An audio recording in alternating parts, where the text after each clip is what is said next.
Sveicināti, Leon, ko jūs domājat par riteņbraucējiem Rīgā? Leons atbildētu konkrēti. Esiet uzmanīgi, esmu dakteris. Labdien! Man sauc Pauls Timrots un skatieties Rīga per... Ko jūs smēties? Ko domā par riteņbraucējiem? Kas nav precīzi? Okay. Riteņbraucēji ir forši. Kas man būtu par viņiem jādomā? Man viņi pilnīgi netraucē. Ko jūs domājat par ričukiem? Ričuki? Laba lieta. Bet es ar BMX-iem nebraukāju. Tikai ar ričukiem parastiem. Rīgā ar ričukiem nav tas. Es esmu gan aktīvs kājām gājējs, gan autostūrētājs, gan arī velospēdis. Zini Raganu? Jā. Nu, būtu Raganā, tur pabraukāties, jā, to es saprotu. Ko katrs velospēdis katru dienu izdara? Nočortās uz kādu gājēju. Kāds ir tavs sapņu velospēds? Tas varētu būt kaut kas roku darbs, kas varētu būt tādā, steampunk stilā, es domāju, tas būtu stilīgi. Steampunk? Jā. Kas tāds? Iegooglē. Mans velospēds ir gandrīz mans sapņu velospēds, ja viņš būtu mazliet vieglāks, bet principā es braukāju ar Elektrotaunī, kurš ir gan ērts un pilsētu vidē ļoti labi piemērots velospēds. Artis ir tavs kolēģis, ka viņš atminās savu riteni. Ko tu par viņu tanī brīdī padomā? Viņš ir pižons. Kāpēc? Tāpēc, ka tāds ritenis. Kāds tev ritens ir? Šī tāds. Parastais. Parastais, jā. Pats braukā? Es braukāju ar ričuku arī, jā. BMX? Nē, es parastu riteni. Parasts ātrumnieks. No kā tev šķiet? Vajadzētu vairāk celiņus riteņu braucēju ielikt? Man šķiet, ka celiņus točinu vajadzētu vairāk, jā. Es arī par to esmu, jā. Labdien! Kāpēc jūs stāvot riteņbraucēju celiņu? Ko jūs domājat par riteņbraucējiem? Ļoti negatīvi, es domāju. Sveiki! Kāpēc jūs staigājat riteņbraucēju celiņu? Viegli pārvietoties. Jau.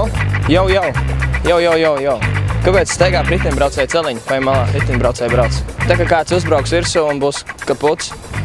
Nu, ir jau tās tur tie.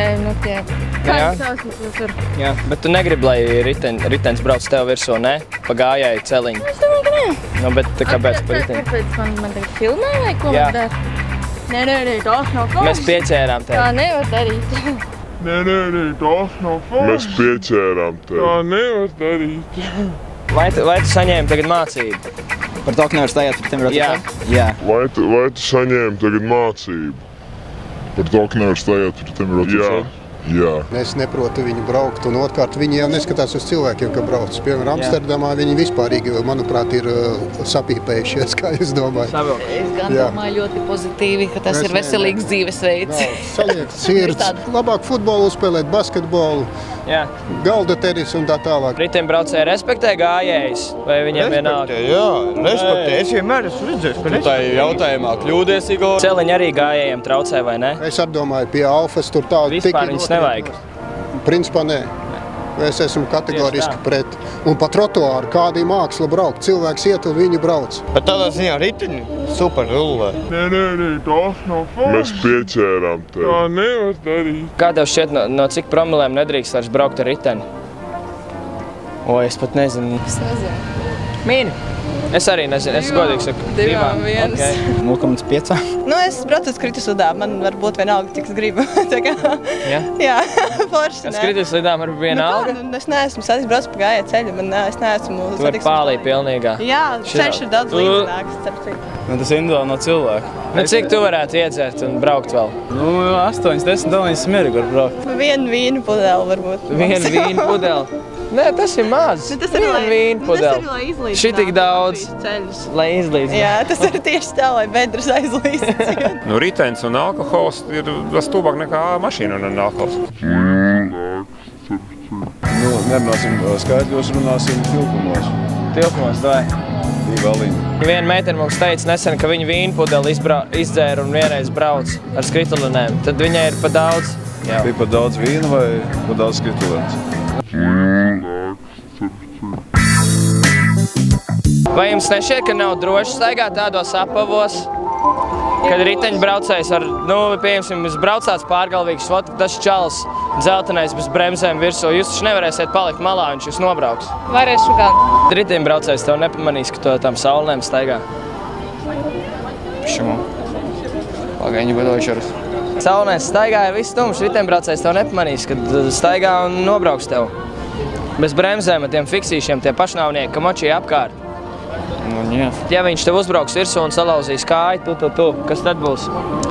Un tad būs jāliek ģipsis. Tu riteņbraucēju celiņu var pamanīt, kad saulnēs staigā? Nu, тяжело, но видно так. Bet tev draugi bez redzi. Kādu dienu, ja tu ies apkārt, tev ir sunīts? Jā. Jā? Kaķītis tev ir? 2. Labi. Čivau tev ir? Nē. Kādu dienu tu būsi iegādājusies čivau, staigās apkārt savu čivau un tas riteņbraucējs nobrauks tavu čivau? Ko tad tu darīsi? Viņi nesaka ar ķom. Vecīt, labāk novelc tās saulēnes, savādāk tev riteņbraucējs reāli uzbrauks virsū. Да нет. Вот вообще я только сейчас узнал об этом. Jā. Nu, bet tad liec aiz auss. Šodien te aiz auss liec. Tagad ir milzīgs trācis tāds sacēlies starp gājējiem, starp riteņbraucējiem un šoferiem. Gājēju pusē. Kas tavuprāt zaudēja cīņā starp riteņbraucējiem un gājējiem? Un autobraucējiem? Jā. Visi? Visi zaudētāji. Jā, ja tu brauc pa ceļu, tu traucē auto, ja tu brauc pa gājēju celiņu, tu traucē gājējiem. Ko tu tā darīt? Lidot pa gaisu? Nāksies viņam kaut kā sadzīvot, jo tas ir, tā kā man būtu tādi cilvēki, kas saka, ka viskrūtākais virtuves priekšnos ir dākša, un mēs pa dākšu. Un otru, mēs tik pa sviesta nāziem. Viens saka, nē, mēs tikai pa karbonāts āmuru, un nekas cits vispār nav derīgs. Ja? Tieši tik stulbi tas izstāsta, un ir dažādi instrumenti, dažādas lietas. Viendien tu esi riteņbraucējs, viendien tu esi mašīnbraucējs, viendien tu esi etalona karalis. Un dzīve ir raiba, un piedurties tā baigi ritenim nevajag. Vajag atslābt bišķiņu un lietot visu. Katram ir, kā pasaka, katram ir jāceļ viens otrs. Nu, mums jau nav velobraucējiem pašiem savu veloceliņu, tāpēc jau nav izvēles. Tāpēc, gājējiem ir savs ceļš, tāpēc jāiet pa to gājējiem, ja kā velobraucējiem jāciena gan gājējs, bet gājējiem jāciena tas, kad arī mums nav tas ceļiņš.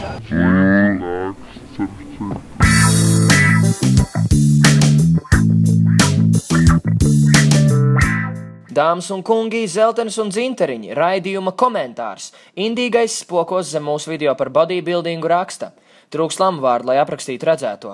Pirmkārt, intervētājs izskatās un runā kā atpalicis narkomāns gejs. Man būtu bail viņam stāvēt tuvāk par 20 metriem. Otrkārt, jēga par bodybuildingu un piedevām intervēt tikai 5 līdz 13 gadīgus jauniešus, kas sabijušies no kameras. Droši vien baidās, ka kāds pieaudzis varētu arī kaut ko normāli atbildēt vai pateikt intervētājiem, ko domā par viņu. Un nemaz nerunājot par to, cik lēti ka SMG pat ģelka viss šitas. Mīļais indīgais, paldies par konstruktīvo kritiku. Mums ir prieks, ka tu pamanīji visu šīs lietas, pirms to izdarīja mani vecāki. Mēs noteikti nodosim viņiem ziņu. Saistībā ar tevis teikto un saistībā ar raidījumu mēs tev pilnīgi piekrītam un izlēmām, ka Rīga par ir atcelts. Mēs tūlīt pat izdzēsīsim šo video, mēs izdzēsīsim arī pārējos mūsu video, un 5 dienu laikā no šī video augšplādes Pirmā vieta TV kanāls YouTube'ā tiks izdzēsts. Uz mūžiem. Vienmēr. Un pārējie neraizējās, jo mēs savu darbību turpināsim iekšvaini. Paldies, ka skatījāties! Ah.